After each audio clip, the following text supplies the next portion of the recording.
السلام علیکم، دعا اسٹوری چینل میں آپ سب کو خوش آمدید۔ ہمارے چینل کو لازمی سبسکرائب کریں۔ تو چلیے آج کی کہانی کی جانب چلتے ہیں۔ یہ ایک خوفناک کہانی ہے۔ رات کا مہمان۔ گھر کا اندھیرا کمرہ۔ سارہ اور علی اپنے نانی کے پرانے گھر میں ہیں۔ کمرے میں ہلکی روشنی اور بھوتیا ماحول ہے۔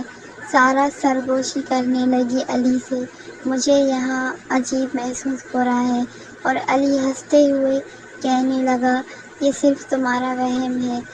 سارہ کہنے لگی، نانی اماں کے قصے ہمیشہ سے ہی ڈراؤنے ہوتے ہیں۔ دونوں بستر پر لیٹتے ہیں۔ اچانک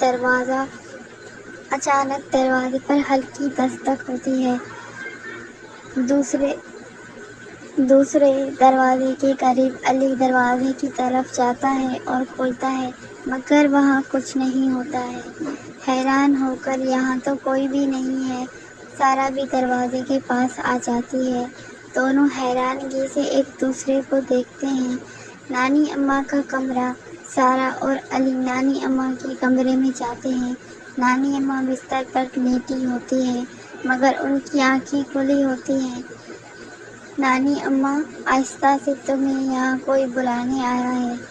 سارہ گھبراتے ہوئے، نانی اماں کو کیا کہہ رہی ہیں آپ؟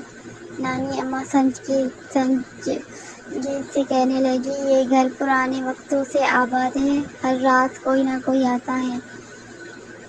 دوبارہ دستک۔ پھر سے دستک ہوتی ہے، اس بار زیادہ زور سے۔ سارہ اور علی خوفزدہ ہو کر ایک دوسرے کو دیکھتے ہیں۔ علی آہستہ سے، سارہ ہمیں یہاں سے چلنا چاہیے۔ دونوں بھاگ کر کمرے سے نکلنے کی کوشش کرتے ہیں، مگر دروازہ خود بخود بند ہو جاتا ہے۔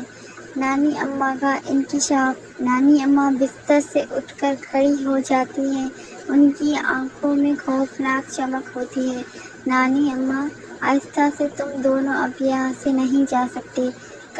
کمرے میں اندھیرا چھا جاتا ہے اور سارہ اور علی کی چیخیں گونجنے لگتی ہیں۔ نانی اماں کے چہرے پر ایک پراسرار مسکراہٹ آ جاتی ہے اور پردہ گر جاتا ہے۔ آج کی ایک خوفناک کہانی تھی کہ سارہ اور علی دونوں اسی گھر میں مہمان آئے تھے، لیکن یہ گھر بہت زیادہ پرانا تھا اور اس پر جنات رہا کرتے تھے۔